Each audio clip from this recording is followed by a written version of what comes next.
ನಿಮ್ಮ ಗಮ್ಯದ ಕಡೆಗೆ, ಏಮ್ನ ಕಡೆಗೆ ದುಡಿತಿದ್ದೀರಾ ಅಂತ ಮೇಲಿಂದ ಮೇಲೆ ಕೇಳ್ಕೊಳ್ಳಿ. ಅಪ್ಪ ಒಬ್ಬಳನ್ನ ಪ್ರೀತಿಸ್ತಿರ್ತಾರೆ, ಅವಳಿಗೆ ಅಮ್ಮ ಪಾರಿವಾಳ. ಲೆಟರ್ ಕೊಟ್ರೆ ಅದನ್ನ ತಲುಪಿಸೋದು ಅಮ್ಮ, ಅವರು ಕೊಟ್ರೆ ಅವ್ರ ಲೆಟರ್ನ ಅಮ್ಮ ಇವ್ರಿಗೆ ತಲುಪಿಸೋದು. ಅಬ್ಬಬ್ಬಾ ಅಂದ್ರೆ ನೀ ಏನು ಒಂದು ಲೆಕ್ಚರರ್ ಆಗ್ತೀಯ ಅಷ್ಟೇ ನೀನು. ನಾನು ಬೆಂಕಿಯಿಂದ ಬಾಣ್ಲೆ ಅಥವಾ ಬಾಣ್ಲೆಯಿಂದ ಬೆಂಕಿಗೆ ಬೀಳ್ತೀನಿ ಅಷ್ಟೇ. ಏನು ಮಾಡೋಕ್ಕೆ ಸಾಧ್ಯ? ನಾನು ಏನು ಸಿಕ್ಬಿಡುತ್ತೆ ನನಗೆ ನೀನೇನು ಮದುವೆ ಮಾಡಿಕೊಂಡ್ರೆ? ಆರ್ಥಿಕವಾಗಿ ನೀನು ನನಗೆ ಸಪೋರ್ಟ್ ಮಾಡೋಕ್ಕಾಗಲ್ಲ ಅಂತ ಹೇಳಿ ಬಿಟ್ಬಿಡ್ತಾರೆ. ದುಡ್ಡಿಲ್ಲ ನಿನ್ನ ಹತ್ರ ಅಂತ. Well, let's try it and C. ಪ್ರಯತ್ನ ಪಡೆದ ಹೊರತು ಅದೇನು ಅಂತ ಗೊತ್ತಾಗಲ್ವಲ್ಲ. ಅಂದ್ರೆ ಅವರು ಯಾರ್ಯಾರ ಬಗ್ಗೆ ಬರೀತಾ ಇದ್ರು ಅವ್ರನ್ನ ತಿರಸ್ಕರಿಸ್ತಾನೆ ಇದ್ರು, ಅವ್ರನ್ನ ತೆಗಳುತ್ತಿದ್ರು. ಹೊಗಳೋದೇ ಕಡಿಮೆ, ತೆಗಳೋದೇ ಜಾಸ್ತಿ ಇತ್ತು. ಸೊ ಅದಕ್ಕೆ ಅವ್ರು ಆ ಮಾತು ಹೇಳ್ತಿದ್ರು. ನಾನು ನನ್ನ ಪುಸ್ತಕದಲ್ಲಿ ಅದನ್ನೇ ಬರೆದಿದ್ದೀನಿ ಕೂಡ. ನೀವು ಆ ಪುಸ್ತಕ ಕೊಟ್ಟರೆ ನಾನು ಅದನ್ನ ಹೇಳ್ತೀನಿ ನಿಮಗೆ. ಇದು ನಾನು ಬರೆದ ಮೊಟ್ಟ ಮೊದಲನೇ ಪುಸ್ತಕ. ಅಪ್ಪ 20% ಬರೆದಿದ್ರು, ಅದನ್ನು ನಾನು ಕಂಪ್ಲೀಟ್ ಮಾಡಿದ್ದೀನಿ. ಸೊ ಇದ್ರ ಹಿಂದೆ ಕೂಡ ನಾನು ಅದನ್ನೇ ಬರೆದಿರೋದು. ಇಲ್ಲಿ ಒಬ್ಬನು ಯಾರೋ ಕೇಳ್ತಾರೆ ಸಂದರ್ಶನ, ಇದು ನಿಮ್ಮ ಥರನೇ ಇಂಟರ್ವ್ಯೂ ಮಾಡಬೇಕಾದ್ರೆ ಒಬ್ಬರು ಕೇಳ್ತಾರೆ ಅವ್ರನ್ನ, ಸರ್ ನಿಮ್ಮಂಥ ಬರಹಗಾರ ಯಾರೂ ಇಲ್ವಾ ಅಂತ. ಅದಕ್ಕೆ ಅವ್ರು ಹೇಳ್ತಾರೆ ಇದ್ದಾರೆ ಅಂತ. ನಿಮ್ಮಂಥ ವಾಗ್ಮಿ ಯಾರೂ ಇಲ್ವಾ ಅಂತ. ಇದ್ದಾರೆ. ನಿಮ್ಮಂಥ ಧೈರ್ಯಶಾಲಿ ಯಾರೂ ಇಲ್ವಾ? ಇದ್ದಾರೆ. ಮತ್ತು ನೀವ್ಯಾಕೆ ಡಿಫ್ರೆಂಟು, ನೀವ್ಯಾಕೆ ರವಿ ಬೆಳಗೆರೆ ಅಂತ ಗುರುತಿಸ್ಕೋಬೇಕು ಅಂತ ನೀವು ಕೇಳಿದ ಪ್ರಶ್ನೆಗೆ. ಅದಕ್ಕೆ ಅಪ್ಪ ಉತ್ತರ ಕೊಡ್ತಾರೆ, ಆ ಮೂರೂ ಕಾಂಬಿನೇಷನ್ ನಾನು ಒಬ್ಬನಲ್ಲೇ ಇರೋದ್ರಿಂದ ನಾನು ರವಿ ಬೆಳಗೆರೆ ಅಂತ. ಮೂರು ಬೇರೆ ಬೇರೆ ಇರುತ್ತೆ. ನೀವು ಧೈರ್ಯಶಾಲಿ ಆಗಿರ್ಬೋದು, ನಾನು ವಾಗ್ಮಿ ಆಗಿರ್ಬೋದು, ಅವರು ಏನಂತೀರಿ ಒಳ್ಳೆ ಲೇಖಕ ಆಗಿರ್ಬೋದು, ಬಟ್ ಮೂರೂ ರವಿ ಬೆಳಗೆರೆಯಲ್ಲಿದೆ, ಅದರಿಂದ ನಾನು ರವಿ ಬೆಳಗೆರೆ ಅಂತ. ಹಂಗೆ ಉತ್ತರ ಕೊಟ್ಟಿದ್ದವರು. ಅದನ್ನೇ ನಾನು ಇದ್ರಲ್ಲೂ ಬರ್ದಿರೋದು. ಆಮೇಲೆ ಅವ್ರನ್ನ ಹೇಟ್ ಮಾಡ್ಬೋದು, ಲವ್ ಮಾಡ್ಬೋದು, ಇಗ್ನೋರ್ ಮಾಡೋಕ್ಕಾಗಲ್ಲ. ಅದೊಂದು ಮಾತಿದೆ, you can love me, you can hate me, but you can not ignore me ಅಂತ. ಸೊ ಹಾಗೆ ಎಲ್ಲರಲ್ಲೂ ರವಿ ಬೆಳಗೆರೆ ಅನ್ನೋದು ಯಾವುದೋ ಒಂದು ರೂಪದಲ್ಲಿ ಕೂತಿದ್ದಾರೆ. ಬೈಸ್ಕೊಳಕ್ ಕೂತಿದ್ದಾರೋ, ಹೊಗಳಿಸ್ಕೊಳಕ್ ಕೂತಿದ್ದಾರೋ, ಅಥವಾ ತುಂಬ ಅನುಕಂಪದಿಂದ ಇನ್ನೂ ಇರಬೇಕಿತ್ತು ಅನ್ನೋ ಅಂಥ ಒಂದು ಭಾವನೆಯಲ್ಲಿ ಕೂತಿದ್ದಾರೋ, ಅಥವಾ ನಾವೆಲ್ಲರೂ ಬಚಾವೋ ಅನ್ನೋ ಒಂದು ಮನಸ್ಥಿತಿಯಲ್ಲಿ ಯಾರು ಇದ್ದಾರೋ ಅವ್ರು ಕೂತಿದ್ದಾರೋ ನಮಗೆ ಗೊತ್ತಿಲ್ಲ. ಸೊ ಹಾಗಾಗಿ ಇಗ್ನೋರ್ ಅಂತೂ ಮಾಡೋಕ್ಕಾಗಲ್ಲ ಅವ್ರನ್ನ. ಯಾರು ಏನೇ ಕಮೆಂಟ್ ಹಾಕ್ರಿ, ಯಾರು ಏನೇ ಮಾಡಿ, ಅಪ್ಪನ ಇಗ್ನೋರ್ ಮಾಡೋಕ್ಕಾಗಲ್ಲ. ಅದೇ ಹೇಳಿದ್ದು ನಾನು, hate me, you can love me, but you can not ignore me ಅಂತ. Very nice. ನೋಡಿ, ಬಳ್ಳಾರಿಯ ಕಡು ಬಡ ಹುಡುಗ, 10ನೇ ಕ್ಲಾಸ್ ಫೇಲ್ ಆದ ಹುಡುಗ ಯಾವ ಎತ್ತರಕ್ಕೆ ಏರ್ಬಿಟ್ರು ನೋಡಿ. ಅಂದ್ರೆ ತಾಯಿ ಮಗ ಇಬ್ರೆ, ಅವ್ರ ಜಗತ್ತಲ್ಲಿ ಅಮ್ಮ ಬಿಟ್ರೆ ಬೇರೆ ಯಾರೂ ಇಲ್ಲ. ಹಂಗೆ ಬೆಳೆದಂತ ಒಂದು ಸಖತ್ ತರಲೆ ತುಂಟ ಮಗ ಅಂತ ಹೇಳ್ಬೋದು. ತಾಯಿ ಕೂಡ ಟೀಚರ್ ಆಗಿರ್ತಾರೆ. ಅವಾಗೆಲ್ಲ ಈ ಮೆಟ್ರಿಕ್ಸ್ ಓದಿದ್ರೆ ಸಾಕು, ಟೀಚರ್ ಆಗ್ಬಿಡ್ಬೋದಿತ್ತು. ಅಂದ್ರೆ 8ನೇ ಕ್ಲಾಸ್ ಓದಿದ್ರೆ ನೀನು ಟೀಚರ್ ಆಗೋ ಯೋಗ್ಯತೆ ನಿನಗಿದೆ ಅಂತ. 10ನೇ ಕ್ಲಾಸ್ವರೆಗೂ ಕಾಯಬೇಕಾಗಿಲ್ಲ ಅಂತ. ಅವಾಗ 8ನೇ ಕ್ಲಾಸ್ ಅಮ್ಮ ಅಂದ್ರೆ ಅಜ್ಜಿ ಓದಿರ್ತಾರೆ, ನಮ್ಮ ತಾಯಿ ಅಂದರೆ ತಂದೆಯ ತಾಯಿ ಓದಿರ್ತಾರೆ. ಸೊ ಅವರು ಟೀಚರ್ ಆಗಿರ್ತಾರೆ. ಅವರು ಟೀಚಿಂಗ್ ಇದ್ರಲ್ಲೇನೆ ಮಗನೂ ಸಾಕೊಂಡು ಬರ್ತಾ ಇರ್ತಾರೆ. ಸೊ ಅಲ್ಲೇನಾಗತ್ತೆ, ಬಳ್ಳಾರಿನಲ್ಲಿ ಅವರೊಂದು ಜಾಗ ಖರೀದಿ ಮಾಡ್ತಾರೆ. ಅವಾಗೆಲ್ಲ ಕಡಿಮೆ ರೇಟಲ್ಲೆಲ್ಲ ಜಾಗ ಸಿಗ್ತಾ ಇತ್ತು. ಹೆಂಗಾದರೂ ಅಂದರೆ ಆದಾಯ ಕಡಿಮೆ, ಟೀಚಿಂಗ್ ಇದರಲ್ಲಿ ಆದಾಯ ಕಡಿಮೆ, ಮಗನ್ನೂ ಕೂಡ ಓದಿಸ್ಬೇಕು, ಅದ್ರ ಜೊತೆಗೆ ನಮ್ಮದು ಅಂತ ಏನಾದರೂ ಒಂದು ಮಾಡಬೇಕು ಅನ್ನೋದು ಅಜ್ಜಿಯ ಒಂದು ತುಡಿತ. ಸೊ ಹಾಗಾಗಿ ಅವ್ರೇನು ಮಾಡ್ತಾರೆ, ಸ್ವಲ್ಪ ಸ್ವಲ್ಪನೇ ದುಡ್ಡು ಕೂಡಿಟ್ಟು ಬಹುಶಃ ಅದೇ ಅಪ್ಪಂಗೂ ಬಂದಿರಬೇಕನ್ನೋ ಬುದ್ಧಿ, ಕೂಡಿಟ್ಟು ಎಲ್ಲೂ ಖರ್ಚು ಮಾಡದೆ, ಏನು ಇದು ಮಾಡದೆ ಒಂದಿಷ್ಟು ಜಾಗ ತಗೋತಾರೆ. ಬಳ್ಳಾರಿಲಿ ತಗೊಂಡು ಅದನ್ನ ಮತ್ತೆ ತಿರ್ಗಾ ಎಷ್ಟೋ ವರ್ಷ ನಂತರ ಅಲ್ಲಿ 7 ಮನೆ ಕಟ್ಟಿಸ್ತಾರೆ. ಆವಾಗಿನ ಕಾಲಕ್ಕೆ ನಾವು ಅಂದರೆ ಅಪ್ಪ ಮತ್ತೆ ಅಜ್ಜಿ ಇದ್ದಿದ್ದು ಸ್ವಲ್ಪ ದೊಡ್ಡ ಮನೆ, ಇನ್ನು ಮಿಕ್ಕಿದ್ದೆಲ್ಲ ಸಣ್ಣ ಮನೆ, ವಟಾರ ಅಲ್ಲ, ನಿಮಗೆ ಆದಂಥ ಒಂದಿಷ್ಟು ಸ್ಪೇಸ್ ಆ ಥರ ಇತ್ತು. ಮನೆ ಇಂಡಿವಿಜುವಲ್ ಮನೆ. ಅಲ್ಲೇ ಅದೇ ಸೈಟಲ್ಲೇನೆ ಒಂದು ಶಾಲೆ ಕೂಡ ಮಾಡ್ತಾರೆ. ಅಮ್ಮ ಅಂದರೆ ಅಜ್ಜಿ ಅಲ್ಲ, ಬಟ್ ಬೇರೆ ಯಾರೋ ತಗೊಂಡು, ಅವಾಗೆಲ್ಲ ಅಂಗನವಾಡಿ ಅಂತೀವಲ್ಲ, ಮನೆ ಥರ ಇದ್ರೆ ಸಾಕು. ಮಕ್ಕಳನ್ನ ಕೆಲವರು ತುಂಬ ಚಿಕ್ಕ ಮಕ್ಕಳನ್ನ ಮಲಗ್ಸೋಕ್ಕೆ ತೊಟ್ಲು, ಸೀರೆ ತೊಟ್ಲು, ಸೀರೆ ಅದನ್ನೆಲ್ಲ ಹಾಕಿ ಮಲಗಿಸೋ ಅಂಥದ್ದು, ಮಕ್ಕಳನ್ನ ನೋಡ್ಕೊಳ್ಳೋ ಅಂಥದ್ದು, ಆ ಥರದ್ದು ಶಾಲೆ ನಾನು ಓದಿದ್ದಲ್ಲೇ. ಸೊ ಮನೆ ಪಕ್ಕನೇ ಅಲ್ವಾ, ಸೊ ಹಾಗಾಗಿ ಮನೆ ಪಕ್ಕ ಅಂದರೆ ಕಾಂಪೌಂಡ್ ಒಳಗೆ ಆ 7 ಏನಿದೆ 7ರಲ್ಲಿ ಇದೊಂದು, ಅದ್ರ ಪಕ್ಕದಲ್ಲಿ ಒಂದು ಸಣ್ಣ ಪ್ರಿಂಟಿಂಗ್ ಪ್ರೆಸ್ ಇಟ್ಟಿರ್ತಾರೆ ಅಪ್ಪ. ಅವಾಗೆಲ್ಲ ನಮ್ಮ ಥರ ಸಿಸ್ಟಮ್ ನಲ್ಲಿ ಬರೆದು ಅಂದರೆ ಕಂಪ್ಯೂಟರಲ್ಲಿ ಬರೆದು ಅದನ್ನು ನಾವು ಡಿ ಟಿ ಪಿಗೆ ಕಳಿಸಿ ಕಂಪೋಸ್ ಮಾಡೋಕ್ಕೆ ಎಲ್ಲ ಕಳಿಸಿ ಆ ಥರ ಇರಲಿಲ್ಲ. ಜೋಡಿಸ್ಬೇಕಿತ್ತು ಅಕ್ಷರ, ಒಂದೊಂದೇ ಅಕ್ಷರನ ತೆಗೆದು ಜೋಡಿಸ್ಬೇಕು. ಒಂದು ಮಿಷಿನ್ ಬೆಳಗೆರೆ ಅನ್ನೋ ಪದ ರ ತೆಗಿಬೇಕು, ಜೋಡಿಸ್ಬೇಕು, ಅದು ಟೈಪ್ ಆಗ ಅವಾಗ ಅದು ಅಕ್ಷ ಉಳಿಯತ್ತೆ. ಹಂಗೆ ಪೇಪರ್ ಹೋಗ್ತಿತ್ತು. ಅಂದರೆ ಲಿಟ್ರಲಿ ಲೈಕ್ ನಮ್ದು ಟೈಪಿಸ್ಟ್ಗಳಿದ್ವಲ್ಲ, ಒಂದು ಕಾ ಹೊಡೆದ್ರೆ ಕಾ ಬಂದು ಪೇಪರ್ ಮೇಲೆ ಪ್ರಿಂಟ್ ಆಗೋದು, ಹಂಗೆ ಆ ಕಾನ ಜೋಡಿಸ್ಬೇಕಿತ್ತು. ಆ ಕಾನ ಜೋಡಿಸ್ಬೇಕು. ಇಮ್ಯಾಜಿನ್ ಮಾಡಿ, ಒಂದು ಇಡೀ ಇವಾಗ 16 ಪುಟ, ಇವಾಗ ಹೈ ಬ್ಯಾಂಗ್ಳೂರು ಬಳ್ಳಾರಿ ಪತ್ರಿಕೆ ಅಂತ ಮಾಡ್ತಾರೆ. ಬಳ್ಳಾರಿ ಪತ್ರಿಕೆನಲ್ಲಿ ಕೂಡ ಹಂಗೆ ಜೋಡಿಸಿ ಮಾಡ್ತಿದ್ರು ಅವರು. ಆ ಥರದ್ದೊಂದು ಮಿಷಿನ್ ಇತ್ತು. ಸರಿ, ಕೊನೆಗೆ ಅಪ್ಪಂದೆ ಬಳ್ಳಾರಿಯಲ್ಲಿ ಪತ್ರಿಕೆ ಮಾಡಿದ್ರು. ಬಳ್ಳಾರಿ ಪತ್ರಿಕೆ ಅಂತ ಒಂದು ಮಾಡಿದ್ರು. ಅಲ್ಲಿ ಅದು ಆ ಪತ್ರಿಕೆ ಮಾಡಿದಕ್ಕೋಸ್ಕರ ಬಳ್ಳಾರಿ ಬಿಟ್ಟು ಬರೋ ಹಂಗಾಯ್ತು. ಅಲ್ಲೂ ಹಿಂಗೆ ಎಲ್ಲರನ್ನೂ ಎದುರು ಹಾಕೊಳ್ತಾ ಇದ್ರು. ಸೊ ಹಂಗೆ ಅಂದರೆ ಅಪ್ಪನ ಬಾಲ್ಯ ತುಂಬ ಅದ್ಭುತವಾಗಿತ್ತು ಅಂತ ಹೇಳಲಾರೆ. ಯಾಕಂದರೆ ಒಂದೇ ಅಮ್ಮ ಒಬ್ಬರೇ, ಅಮ್ಮ ದುಡಿತಾನೆ ಇರೋರು, ಯಾವಾಗಲೂ ಅಪ್ಪನ ಬಗ್ಗೆ ಯೋಚನೆ ಮಾಡ್ತಾನೆ ಇರೋರು. ಆಮೇಲೆ ಅಜ್ಜಿ ಕೂಡ ಲೇಖಕಿ, ಅವರು ಪುಸ್ತಕಗಳೆಲ್ಲ ಬರ್ದಿದ್ದಾರೆ, ಅದೆಲ್ಲ ಮಾಡಿದ್ದಾರೆ. ಬಟ್ ಅಪ್ಪನ ಮೇಲೆ ಅಜ್ಜಿಗೆ ಅಷ್ಟು ಬಳ್ಳಾರಿನಲ್ಲೇ ಅಪ್ಪನ ಮೇಲೆ ಯಾರಿಗೂ ಹೋಪ್ಸಿಲ್ಲ. ಅಂದರೆ ಇವನೇನೋ ಸುಮ್ಮನೆ ಓಡಾಡ್ಕೊಂಡಿರ್ತಾನೆ ಪುಂಡ, ಆ ಥರದ್ದೊಂದು ಇಮೇಜ್ ಇತ್ತು ಬಳ್ಳಾರಿನಲ್ಲಿ. ಬೆಳೀತಾ ಕಾಲೇಜು ಅದು ಆ ಲೆವೆಲ್ಗೆ ಹೋದಾಗ. ಮತ್ತು ವಿಶೇಷ ಅಂದರೆ ನಮ್ಮ ತಾಯಿ ಮತ್ತು ಅಂದರೆ ನಮ್ಮ ಅಜ್ಜಿ, ಅಂದರೆ ಅಪ್ಪನ ಅಮ್ಮ ಮತ್ತು ಅಪ್ಪ ಇಬ್ಬರು ಒಟ್ಟಿಗೆ 10th ಸ್ಟ್ಯಾಂಡರ್ಡ್ ಬರೀತಾರೆ. 10ನೇ ಕ್ಲಾಸು. ಅಪ್ಪ 10ನೇ ಕ್ಲಾಸಿಗೆ ಬರ್ತಾರಲ್ಲ, ಆವಾಗ ಅಜ್ಜಿ ಅಂತಾರೆ, ನಾನು 8ವರೆಗೂ ಓದಿದ್ದೀನಿ, ನನಗೆ 10ನೇ ಕ್ಲಾಸ್ ಓದಿ ಮುಗಿಸಿದ್ರೆ ನನಗೆ ಇನ್ನೊಂದಿಷ್ಟು ಸ್ವಲ್ಪ ಜಾಸ್ತಿ ಸಂಬಳ ಸಿಗುತ್ತೆ, ಹೈಯರ್ ಲೆವೆಲ್ಗೆ ಎಜುಕೇಷನ್ನು, ನಾನು ಟೀಚರ್ ಆಗ್ಬೋದು ಅಂತ ಅವರು ಕಟ್ತಾರೆ. ಇಬ್ಬರು ಪರೀಕ್ಷೆ ಒಟ್ಟಿಗೆ ಕಟ್ತಾರೆ. ಆಮೇಲೆ ರಿಸಲ್ಟ್ ನೋಡ್ಕೊಂಬರಕ್ಕೆ ಅಪ್ಪನೇ ಹೋಗ್ತಾರೆ. ಹೋಗಿ ಬರ್ತಾ ಕಿಟಕಿನಲ್ಲಿ ಸೈಕಲ್ ಒಂದಿತ್ತು ಅಪ್ಪ ಹತ್ರ, ಆ ಸೈಕಲಲ್ಲಿ ಬಂದು ಕಿಟಕಿನಲ್ಲಿ ಇವರು ಪಾಠ ಮಾಡ್ತಾಯಿದ್ರೆ, ಅಮ್ಮ ನೀ ಪಾಸ್ ನಾ ಫೇಲ್ ಅಂತ ಅಂದ್ಬಿಟ್ಟು ಸೈಕಲ್ ತಗೊಂಡು ಅಪ್ಪ ಹೊರಟ್ರಂತೆ. ಅಜ್ಜಿಯ ಮೇನ್ ಆಲೋಚನೆ ಏನಿತ್ತು ಅದು ಟರ್ನಿಂಗ್ ಪಾಯಿಂಟ್ ಆಫ್ ಅಪ್ಪ ಅದು ಅಂತ ನಾನು ನಂಬ್ತೀನಿ. ನಿಮ್ಮ ಅನಾಲಿಸಿಸ್ ನಾನು ತಾಯಿಯಾಗಿ ಯೋಚನೆ ಮಾಡೋದಾದ್ರೆ ನಾನು ಇದನ್ನೇ ಮಾಡ್ತಿದ್ದೇನೋ ಅಂತ ಅನ್ಸುತ್ತೆ. ನಂಗೆ ಗೊತ್ತಿಲ್ಲ.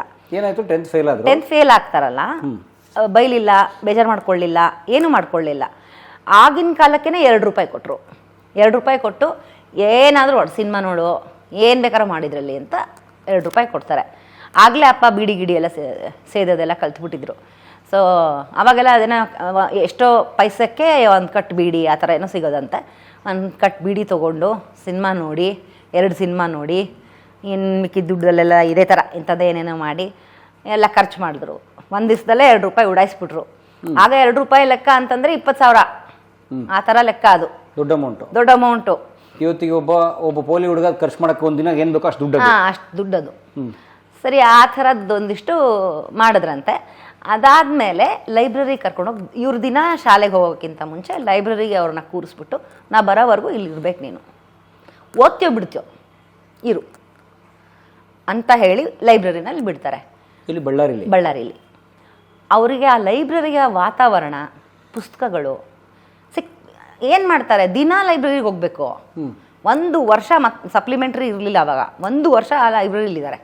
ಸೊ 1 ವರ್ಷಕ್ಕೊಮ್ಮೆ ಅದು ಎಕ್ಸಾಮು, ರೀ ಎಕ್ಸಾಮು ಮತ್ತೆ ಕಟ್ಟಬೇಕು ಅಂತಂದರೆ ಮುಂದಿನ ವರ್ಷ ಕಟ್ಟಬೇಕು. ಆವಾಗ ಇವರು ಓದಿರೋಂಥ ಪುಸ್ತಕಗಳೇ ಇಲ್ಲ. ಆ 1 ವರ್ಷದಲ್ಲಿ ಎಷ್ಟೋ ಪುಸ್ತಕ ಓದ್ಬಿಟ್ರು ಅಪ್ಪ. ಎಷ್ಟೋ ಕವಿಗಳು ಪರಿಚಯ ಆದರು, ಎಷ್ಟೋ ಲೇಖಕರು ಪರಿಚಯ ಆದರು. ಅಪ್ಪನ ಇಂಗ್ಲೀಷ್ ಒಳ್ಳೆ ಇದಾಯಿತು, ಇಂಪ್ರೂವ್ ಆಯಿತು. ಎಲ್ಲದರಲ್ಲೂ ಜ್ಞಾನ ತುಂಬಕ್ಕೆ ಸ್ಟಾರ್ಟ್ ಆಯಿತು.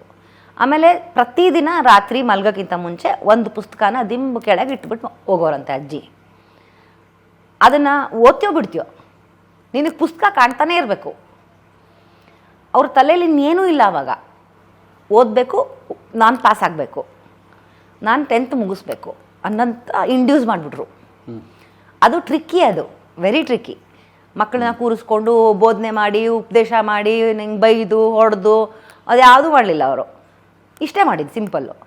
ತಲೆ ಒಳಗಡೆ ಅವ್ರಿಗೆ ಓದಬೇಕು ನಾನು ಬರೀಬೇಕು, ನಾನು 10th ಪಾಸ್ ಆಗಬೇಕು ಅನ್ನೋದು ಅವ್ರ ತಲೆಗೆ ಬಂದ್ಬಿಡ್ತು, ಅಪ್ಪನ ತಲೆಗೆ.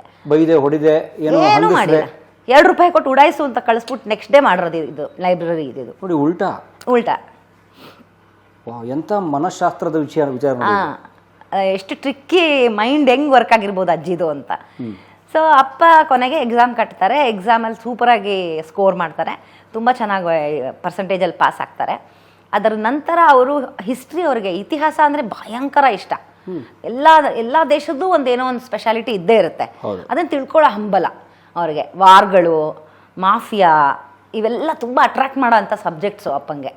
ಹಿಸ್ಟ್ರಿ ಅಂದರೆ ತುಂಬ ಇಷ್ಟ. ಅವ್ರು ತೊಗೊಂಡಿದ್ದೆ ಹಿಸ್ಟ್ರಿ ಇನ್ ಆರ್ಕಿಯಾಲಜಿ, ಹುಡುಕಾಟ. ಏನೇ ಆದರೂ ಮನುಷ್ಯ ಹುಡುಕ್ತಾನೆ ಇರಬೇಕು ಅಂತ. ಅವ್ರ ಜೀವನದಲ್ಲಿ ಪ್ರತಿ ಸತಿನೂ ಎಲ್ಲ ಕಡೆ ಏನೇ ಇದ್ರೂ ಹುಡುಕಾಟದಲ್ಲೇ ಕಳೆಯೋರು.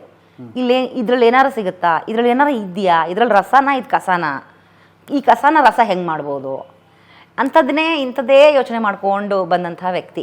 ಗೆದ್ದ ಮೇಲೂ ಕೂಡ, ಹಾಯ್ ಬೆಂಗಳೂರು ಕಟ್ ಸಕ್ಸಸ್ ಆದ್ಮೇಲೂ ಅವ್ರದ್ದು ಆಲೋಚನೆ, ಆಮೇಲೆ ಮಲ್ಟಿ ಟಾಸ್ಕಿಂಗಲ್ಲಿ ಎತ್ತಿದ ಕೈ ಅಪ್ಪ. ಹೆಂಗೆ ನಮ್ಗಳಿಗೆ ಆಶ್ಚರ್ಯ ಆಗೋದು. ನಾವೇನೋ ಒಂದು ಕೆಲಸ ಮಾಡ್ತಿದ್ದೀವಿ ಅಂತಂದರೆ, ಇವಾಗ ಇಂಟರ್ವ್ಯೂ ಮಾಡ್ತಾ ಇದ್ದೀವಿ, ಇಂಟರ್ವ್ಯೂ ಮಾತ್ರ ಮಾಡ್ತಿದ್ದೀವಿ ನಾವು. ಅವ್ರು ಹಂಗೆ ಮಾಡ್ತಿರ್ಲಿಲ್ಲ. ಆಮೇಲೆ ನನಗೆ ಅಲ್ಲಿ ಮೈಂಡ್ ಅವ್ರದ್ದು ಹೆಂಗೆ ಟಕ್ಕಂತ ಸ್ವಿಚ್ ಆನ್ ಸ್ವಿಚ್ ಆಫ್ ಆಗ್ತಿತ್ತು ಅಂತ, ಒಂದು ಸಬ್ಜೆಕ್ಟಿಂದ ಟು ಅನದರ್ ಸಬ್ಜೆಕ್ಟ್. ಈಗ ಒಬ್ರು ಯಾರೋ ನಮ್ಮ ರಿಪೋರ್ಟ್ರೇನೆ ಅಪ್ಪ ಯಾವುದನ್ನು ರೀರೈಟ್ ಮಾಡದೆ ಕಳಿಸ್ತಿರ್ಲಿಲ್ಲ, ಅವರೇ ಕುತ್ಕೊಂಡು ರೀರೈಟ್ ಮಾಡೋರು. ಅವರ ತನಿಖಾ ವರದಿ ಬಿಟ್ಟು ಬೇರೆ ರಿಪೋರ್ಟರ್ಗಳದ್ದು ರೀರೈಟ್ ಮಾಡೋರು. ಅಷ್ಟು ಅಂದ್ರೆ ಆಲ್ಮೋಸ್ಟ್ ಹಾಯ್ ಬೆಂಗಳೂರು ಪ್ರಿಂಟ್ ಆಗೋ ಪ್ರತಿ ಅಕ್ಷರದಲ್ಲೂ ಅದ್ರಲ್ಲಿ ಅಪ್ಪ ಇರೋದು, ಅವ್ರದ್ದಿರೋದು. ಈಗ ಯಾರೋ XYZ ರಿಪೋರ್ಟರ್ ಹೌದು, ಈಗ ಪರಮವ್ರು ಒಂದು ರಿಪೋರ್ಟರ್ ನೀವೇ ನನಗೆ ಕಳಿಸಿದ್ರಿ, ನಾನು ಅದನ್ನ ಡೈರೆಕ್ಟ್ ಪ್ರಿಂಟ್, ನೀವು ಎಷ್ಟೇ ಎಕ್ಸ್ಪರ್ಟ್ ಆಗಿರಿ, ಎಷ್ಟೇ ಒಳ್ಳೆ ಬರಹ ಆಗಿ ಒಂದು ಹೆಕ್ಕಿ ತೆಗ್ದೋ, ಇವತ್ತಂತೂ ಬಾಸು ರೀರೈಟ್ ಮಾಡೋದೇ ಇಲ್ಲ, ಇದನ್ನ ನಂದು ಒಂದು ಅಕ್ಷರ ಚೇಂಜ್ ಆಗಲ್ಲ ಅನ್ನೋ ಒಂದು, ನೀವು ಇದ್ರಲ್ಲೇನಾದ್ರು ಇದ್ರೆ, ಭ್ರಮೇಲೇನಾದ್ರು ಇದ್ರೆ ಖಂಡಿತ ಇರಲಿಲ್ಲ, ಉಲ್ಟಾ ಮಾಡಿಬಿಡೋರು. ಅಯ್ಯಪ್ಪ, ಅವ್ರಿಗೆ ಎಂಥ ಹೊಗಳಿಕೆ, ಎಂಥ ರಿಪೋರ್ಟ್ರು ರೀ ಅವನು, ಏನು ಸಖತ್ತಾಗಿ ಬರ್ದಿತಾನ್ರಿ ಅವನು, ಆ ಥರ ನಿಮ್ಮ ಬಗ್ಗೆನೇ ಹೊಗಳಿಸೋಳಂಗೆ ಮಾಡೋರು. ಯಾಕಂದ್ರೆ ವರದಿಗಾರರ ಹೆಸರು ನಿಮ್ಮ ಹೆಸರೇ, ಆರ್ಟಿಕಲ್ ನೀವೇ, ನಿಮ್ಮ ಶ್ರಮ ನಿಮ್ಮದು, ನೀವು ಹೋಗಿರ್ತೀರಿ ಫೀಲ್ಡ್ಗೆ, ನೀವು ಫೋಟೋಗ್ರಾಫ್ಸ್ ಕಲೆಕ್ಟ್ ಮಾಡಿರ್ತೀರಿ, ನಿಮ್ಮ ಬರವಣಿಗೆನಲ್ಲಿ ನಾನೊಂಚೂರು ನೀವು ಉಪ್ಪಿನಕಾಯಿ ಕೊಟ್ಟಿದ್ರೆ ನಾನು ಇಡೀ ಔತಣ ಕೊಡ್ತೀನಿ, ಹಂಗಿರ್ತಿತ್ತು. ಸೊ ಅವ್ರಿಗೆ ಯಾವಾಗೂ ಎಲ್ಲ ರಿಪೋರ್ಟರ್ಗಳಿಗೂ ಒಂದು ಆಸೆ ಇತ್ತು, ಯಾವುದಾದ್ರೂ ನಂದು ಒಂದು ವಿತೌಟ್ ರೀರೈಟ್ ಬಾಸು ಕಳಿಸ್ಬೇಕು ಅಂತ, ಆಸ್ ಇಟ್ ಈಸ್ ಪ್ರಿಂಟ್ ಆಗಬೇಕು ಅಂತ. ಅದಾಗಲೇ ಇಲ್ಲ, ಯಾರ್ದೂ ಆಗಿಲ್ಲ. ಕೊನೆಗಾಯ್ತು. ಕೊನೆಗೆ ಒಂದಿಷ್ಟು ಜನದ್ದು ಅಪ್ಪ ಒಪ್ಕೊಂಡ್ರು. ಅಂದರೆ ಅವ್ರೇನು ಮಾಡೋಕ್ಕೆ ಸ್ಟಾರ್ಟ್ ಮಾಡಿದ್ರು, ಅಪ್ಪನ ಶೈಲಿ ಕಾಪಿ ಮಾಡೋಕ್ಕೆ ಸ್ಟಾರ್ಟ್ ಮಾಡಿದ್ರು. ಸೊ ಅವರು ಇನ್ನೇನು ತಿದ್ದದೇ ಇರಲಿಲ್ಲ ಅಲ್ಲಿ. ಸೊ ಅಪ್ಪನ ಶೈಲಿ ಯಾವಾಗ ಅವ್ರು ಒಳಗೆ ಹೋಗಿದೆ ಅಂತ ಅಪ್ಪಂಗೆ ಅನ್ನಿಸ್ತು, ಇದು ಹಾಯ್ ಬ್ಯಾಂಗ್ಳೂರಿನ ಶೈಲಿ. ಹಾಯ್ ಬ್ಯಾಂಗ್ಳೂರಿಗೆ ಒಂದು ಪರ್ಟಿಕ್ಯುಲರ್ ಸ್ಟೈಲ್ ಇದೆ. ನಾವು ಕೆಲವು ಕಡೆ ಕನ ದೊಡ್ಡ ಕ ಬಳಸ್ಬೇಕಾಗತ್ತೆ. ದುಃಖನ ದುಃಖ ಅಂತಾನೆ ಬರಿತೀವಿ. ಕತೆ ನಾವು ಆ ಕಥೆ. ಆಮೇಲೆ ಕನ ಕೆಲವು ದೊಡ್ಡ ಕ ಬಳಸ್ಬೇಕಾಗಿರೋ ಕಡೆ ಚಿಕ್ಕ ಕ ಬಳಸ್ತೀವಿ. ಅದು ಹಾಯ್ ಬ್ಯಾಂಗ್ಳೂರ್ ಶೈಲಿ. ಓದುಗನಿಗೆ ಪ್ರೂಫ್ ಈಗ ಓದಿದ್ರೆ, ನಾವು ಇವಾಗೂ ಚೇಂಜ್ ಮಾಡಿಲ್ಲ ಅದನ್ನ, ಬಟ್ ಓದುಗರಿಗೆ ಏನನ್ಸುತ್ತೆ, ಇವರು ಇಲ್ಲಿ ಇಲ್ಲಿ ದೊಡ್ಡ ಕ ಬರಬೇಕು, ಚಿಕ್ಕ ಕ ಬರೆದು ಬಿಟ್ಟಿದ್ದಾರೆ ಅಂತ. ಆಕ್ಚುಲಿ ಅದು ಹಾಯ್ ಬ್ಯಾಂಗ್ಳೂರ್ ಶೈಲಿ. ಅದು ಪ್ರೂಫ್ ಮಿಸ್ಟೇಕ್ ಅಲ್ಲ, ಅದು ಪ್ರೂಫ್ ಅಲ್ಲ, ಅದು ಮಿಸ್ಟೇಕ್ ಅಲ್ಲ. ಸೊ ಈ ಥರದ್ದೆಲ್ಲ ಒಂದಿಷ್ಟಿತ್ತು. ಹಾಗೆ ಬಾಲ್ಯಕ್ಕೆ ಬಂದಾಗ ಅವರಿಗೆ ಅವರಲ್ಲಿ ಬಳ್ಳಾರಿ ಪತ್ರಿಕೆ ನಡೆಸ್ತಿದ್ರು. ಹೌದು ಸರ್, ಇಲ್ಲಿ ಸ್ಕೂಲು ಇಡೀ ವರ್ಷ ಓದಿ SLC ಪಾಸ್ ಆದ್ರು. ಆರ್ಕಿಯಾಲಜಿ ಹಿಸ್ಟ್ರಿ ತಗೊಂಡ್ರು, ಅದರಲ್ಲಿ ಗೋಲ್ಡ್ ಮೆಡಲ್ ಸಿಕ್ತು ಅವ್ರಿಗೆ. MA master degree, gold medal ತಗೋತಾರೆ. ಆಮೇಲೆ ಅವರು ಲೆಕ್ಚರರ್ ಆಗ್ತಾರೆ. ಸೊ ಅಲ್ಲಿ ನಂಗೆ ಕಾಲೇಜ್ ಹೆಸರು ನೆನ್ಪು ಬರ್ತಾ ಇಲ್ಲ, ಕಾಲೇಜಲ್ಲಿ ಒಟ್ಟಿನಲ್ಲಿ ಬಾಯಿ ತುದಿಲಿದೆ ಬರ್ತಾ ಇಲ್ಲ, ಹೇಳ್ತೀನಿ, ಅಮ್ಮನ ಕೇಳಿ. ಬಳ್ಳಾರಿಲೇ. ಮತ್ತು ಅಲ್ಲಿ ಲೆಕ್ಚರರ್ ಆಗ್ತಾರೆ. ಅದಾದಮೇಲೆ ಅಮ್ಮನ ಪರಿಚಯ ಆಗುತ್ತೆ. ಅಮ್ಮ ಏನಂದರೆ ಅಷ್ಟೊತ್ತಿಗೆ ಅಜ್ಜಿಗೆ ಪ್ಯಾರಾಲಿಸಿಸ್ ಅಟ್ಯಾಕ್ ಆಗಿಬಿಡುತ್ತೆ. ಇಡೀ ಬಲ್ಗಡೆ ಭಾಗ ಬಿದೋಗುತ್ತೆ ಅಜ್ಜಿಗೆ. ಸೊ ಎಷ್ಟನೇ ವಯಸ್ಸಿಗೆ? ಅಪ್ಪಂಗೆ ಅವಾಗ ಅಮ್ಮ ಸಿಕ್ಕಿದ್ರು ಅಷ್ಟೊತ್ತಿಗಾಗಲೇ ಪ್ಯಾರಲಿಸಿಸ್ ಆಗಿಬಿಟ್ಟಿತ್ತು. ಸೊ ಅಪ್ಪಂಗೊಂದು 20 ಇಲ್ಲ 15-16 ಇರ್ಬೋದು. ಆಮೇಲೆ ಇವರು ಓದೋದು, ಆರ್ಕಿಯಾಲಜಿ ಆಗೋದು, ಅವರೇ ಮೇಷ್ಟ್ರಾಗೋದು, ದುಡಿಮೆ ಮನೆಗೆ ಅದೆಲ್ಲ ಇವರೇ ಮಾಡೋದು. ಅಪ್ಪ ಆಲ್ಮೋಸ್ಟ್ SLC ಟೈಮಲ್ಲಿ SLC ಮುಗೀತು. SLC ಮುಗಿದು ಒಂದು 17-18 ವರ್ಷಕ್ಕೆ, ಅಪ್ಪ 17-18 ಇದ್ದಾಗ ಅಜ್ಜಿಗೆ ಪ್ಯಾರಲಿಸಿಸ್ ಆಗತ್ತೆ. ಸೊ ಹಂಗಾಗತ್ತೆ.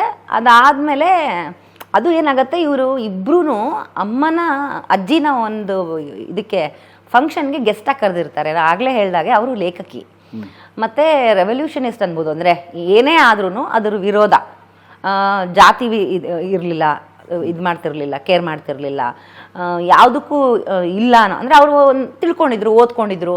ಬಳ್ಳಾರಿ ಅಂತ ಒಂದು ಹಳ್ಳಿನಲ್ಲಿ ಇನ್ನೊಂದು ಜಾತಿ ಆ ಥರದ್ದೆಲ್ಲ ಸ್ವಲ್ಪ ಇತ್ತು. ಅದನ್ನು ಯಾವುದೂ ಅವರು ತಲೆ ಕೆಡಿಸ್ಕೊತಿರ್ಲಿಲ್ಲ. ಆಮೇಲೆ ಮನೆ ಒಳಗಡೆನೆ ಒಂದು ಆ ಕಾಂಪೌಂಡು ಇದೆಯಲ್ಲ, ಮದುವೆ ಆದಮೇಲೆ ಇದು. ಅಮ್ಮ ಕೂಡ ಹಾಗೆ ಇದ್ರು. ಅಮ್ಮನೂ ಜಾತಿ ನೋಡ್ತಾ ಇರಲಿಲ್ಲ, ಏನೂ ಇಲ್ಲ ಆ ಥರ. ಅಮ್ಮ ಕೂಡ ಟೀಚರೇ. ಸೊ ಹಾಗಾಗಿ ಟೀಚರ್ ಫ್ಯಾಮಿಲಿ. ನಮ್ಮ ಬೆಳಗೆರೆ ಕೃಷ್ಣಶಾಸ್ತ್ರಿ ನಮ್ಮ ತಾತ ಏನಿದ್ದಾರೆ ಅವರು ಕೂಡ ಮೇಷ್ಟ್ರು.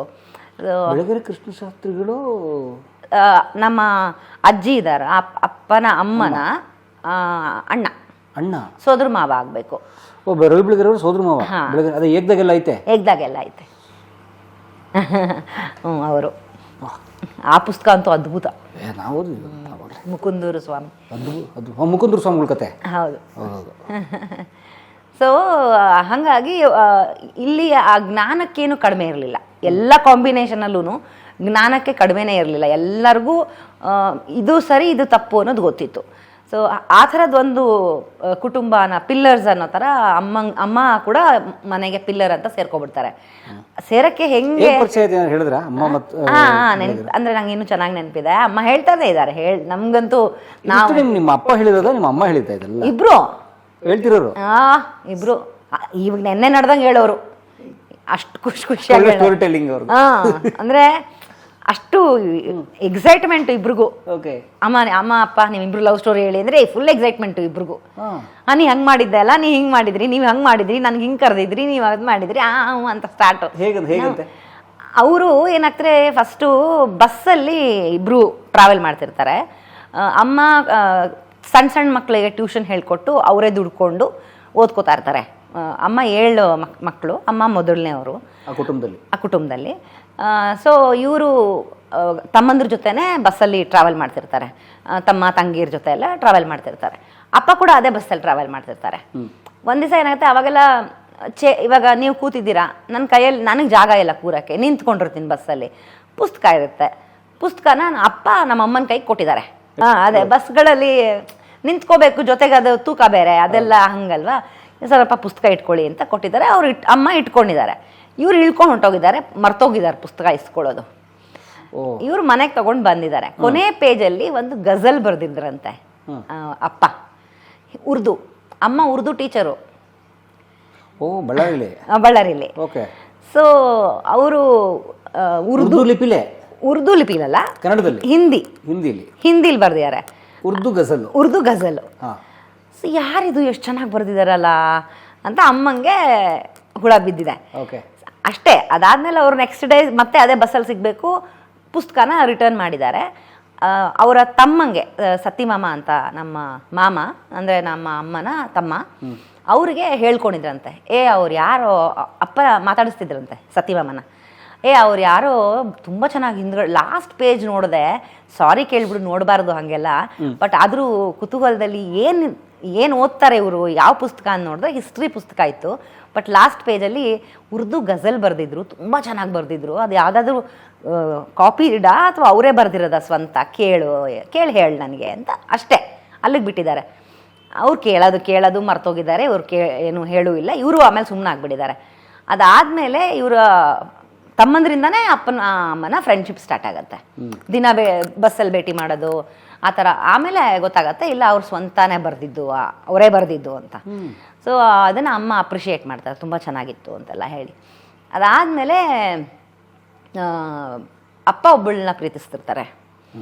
ಸೊ ಅದೇ ನೆರಿಗೆ ಲಂಗದ ಹುಡುಗಿ ನೀಲಿ ನೆರಿಗೆ ಲಂಗದ ಹುಡುಗಿ ಅವಳಿಗೆ ಅಮ್ಮ ಪಾರಿವಾಳ. ಇವಳು ಅಪ್ಪ ಪತ್ರಿಕೆ ಕೊಟ್ಟರೆ, ಐ ಮೀನ್ ಪತ್ರಿಕೆ ಲೆಟರ್ ಕೊಟ್ಟರೆ ಅದನ್ನು ತಲುಪಿಸೋದು ಅಮ್ಮ, ಅವರು ಕೊಟ್ಟರೆ ಅವ್ರ ಲೆಟರ್ನ ಅಮ್ಮ ಇವ್ರಿಗೆ ತಲುಪಿಸೋದು. ಅವ್ರ ವಾಹಕ ಅವರು. ಹಾಂ, ಪಾರಿವಾಳ. ಸೊ ಹಾಗಾಗಿ ಅದು ಮಾಡ್ತಿದ್ರು. ಆಮೇಲೆ ಅಮ್ಮಂಗೆ ಎಷ್ಟು ಗಾಢವಾಗಿ ಪ್ರೀತಿಸ್ತಾ ಇದ್ರು ಅವಳನ್ನ ಅನ್ನೋದು, ಅಂದರೆ ಅವ್ರನ್ನ ಅನ್ನೋದು ಅರಿವಿಗೆ ಬಂದಿತ್ತು. ಬಟ್ ಅವರು ಬಂದು ಒಂದು ದಿವಸ ಏನು ಹೇಳ್ತಾರೆ, ಇಷ್ಟೇ ಹೇಳೋದವರು, ನೀನು ಮದುವೆ ಮನೆಯಲ್ಲಿ ಮದುವೆ ವಯಸ್ಸು ಬಂದಿದೆ ಕೇಳ್ತಾ ಇದ್ದಾರೆ. ಆವಾಗೆಲ್ಲ ಸ್ವಲ್ಪ ಬೇಗ ಮದುವೆ ಮಾಡಿಬಿಡೋದು ಎಲ್ಲ ಇತ್ತಲ್ಲ. ಸೊ ಮದುವೆಗೆ ಮಾತಾಡ್ತಾ ಇದ್ದಾರೆ. ನಾನು ನಿನ್ನ ಹೆಸರು ಹೇಳೋಕ್ಕೆ ಅಲ್ಲಿ ಮೊದಲೇ ಹೆಸರು ಅಪ್ಪಂದು ಸರಿಗಿಲ್ಲ, ರವೀನಾ, ಅವನನ್ನು ಮದುವೆ ಮಾಡ್ಕೊತೀಯ, ರೌಡಿ ಅವನು, ಪುಂಡ ಅವನು, ಆ ಥರ ಎಲ್ಲ ಒಂದು ಇಮೇಜ್ ಇತ್ತು. ಸೊ ಫಸ್ಟ್ ಆಫ್ ಆಲ್ ಅದಿದೆ, ಅದನ್ನು ಹೇಳೋಕ್ಕೆ ನಮ್ಮ ಮನೆಯಲ್ಲಿ ಹೇಳೋಕ್ಕೆ ನಂಗೆ ಧೈರ್ಯ ಇಲ್ಲ ನೀನು ಅಂತ.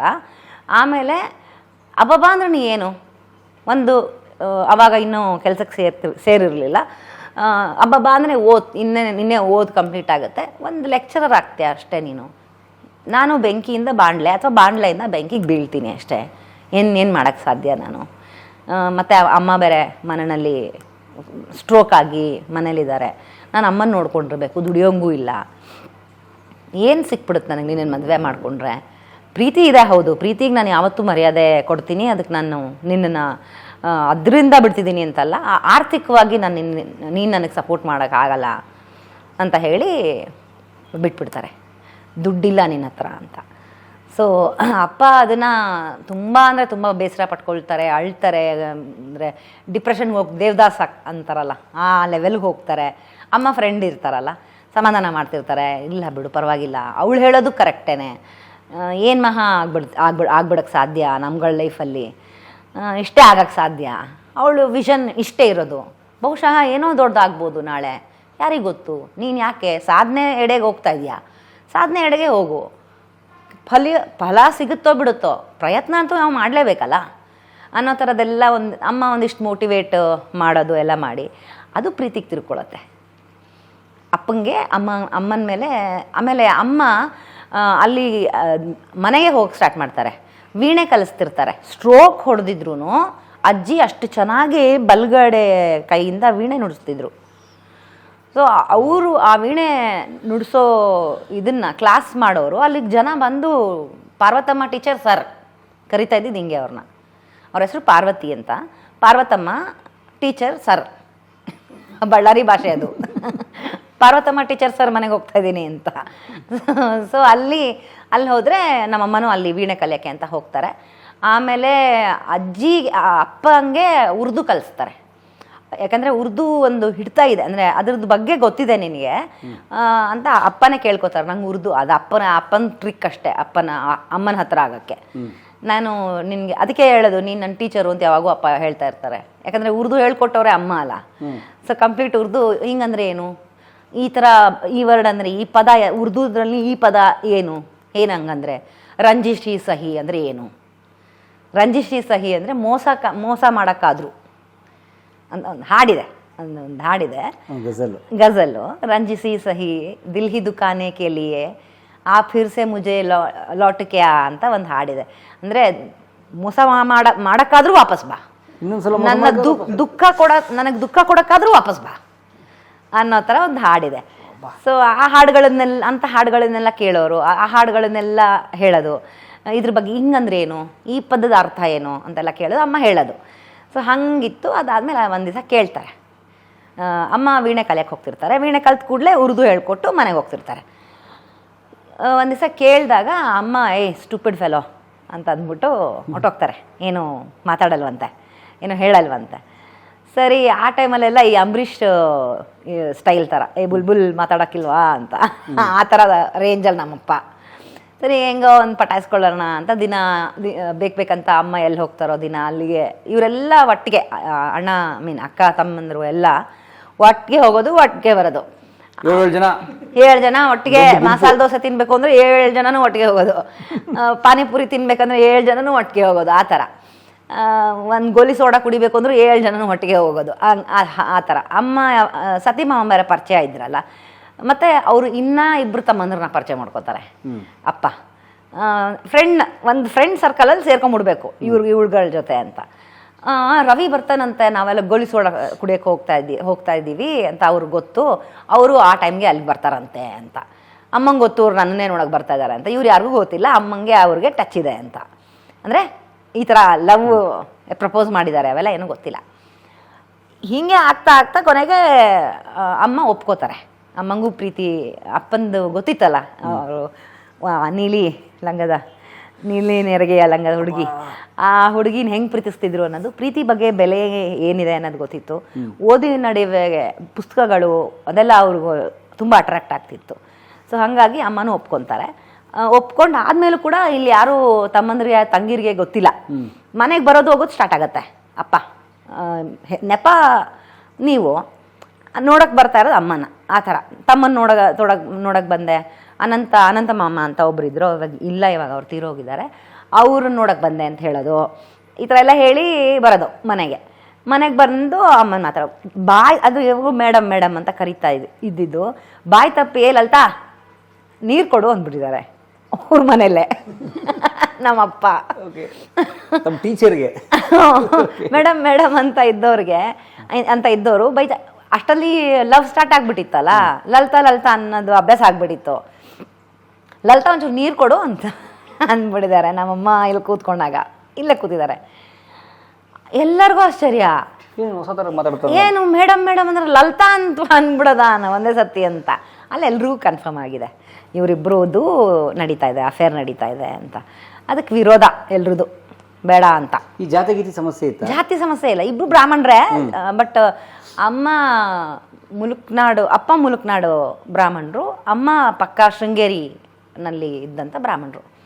ಬಟ್ ಜಾತಿ ಯಾವತ್ತೂ ಅವ್ರಿಗೆ ಸಮಸ್ಯೆ ಆಗಲೇ ಇಲ್ಲ. ಸಮಸ್ಯೆ ಜಾತಿದು ಆಗಬೇಕಾಗಿದ್ರೆ ನಾವು ಯಾವ 3 ಮಕ್ಕಳು ನಮ್ಮ ಜಾತಿಯವ್ರನ್ನ ಮದುವೆ ಆಗಿಲ್ಲ. ಬೆಳಗೆರವ್ರ ಮಕ್ಕಳು 3 ಜನ ಅಂತರ್ಜಾತಿ ವಿವಾಹ. ನಾವ್ಯಾರು ನಮ್ಮ ಜಾತಿಯವ್ರನ್ನ ಮದುವೆ ಆಗಲಿಲ್ಲ. ಅದು ಬೈ ಚಾನ್ಸ್ ಅವರು ಏನಾಗಿತ್ತು, ಅಮ್ಮನೂ ಬ್ರಾಹ್ಮಣಾಗಿ ಇವರು ಬ್ರಾಹ್ಮಣಾಗಿದ್ದು ಬೈ ಕೋಇನ್ಸೈಡ್ ಅಷ್ಟೇ. ಹುಡುಕೋಣ ಬ್ರಾಹ್ಮಣರನ್ನೇ ಲವ್ ಮಾಡಬೇಕು ಅಂತ ಹಂಗೇನಿರಲಿಲ್ಲ ಅವರಿಗೆ.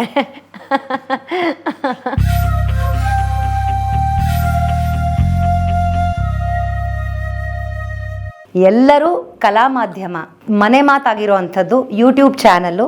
ನಮ್ಮ ಮನೆಯಲ್ಲಿ ನನ್ನ ಗಂಡ ಟಿವಿ ಆನ್ ಮಾಡಿದ್ರೆ ಕಲಾ ಮಾಧ್ಯಮ ಹಾಕೊಳ್ಳೋದು, ಯಾಕಂದ್ರೆ ಅಷ್ಟು ಇನ್ಫಾರ್ಮೇಶನ್ಸ್ ಇರ್ತವೆ.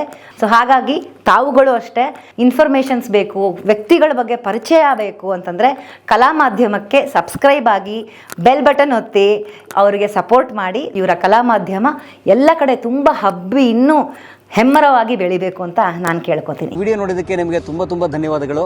ಪುಸ್ತಕಗಳನ್ನು ಓದು ಮನಸ್ಸನ್ನು ಅರಳಿಸುತ್ತೆ, ಬುದ್ಧಿಯನ್ನು ಚುರುಕು ಮಾಡುತ್ತೆ, ಕಾಣದ ಹೊಸ ಲೋಕವನ್ನು ಪರಿಚಯಿಸುತ್ತೆ. ಹಾಗಾಗಿ ಓದುವ ಸಂಸ್ಕೃತಿ ಹೆಚ್ಚಾಗ್ಲಿ. ಧನ್ಯವಾದ.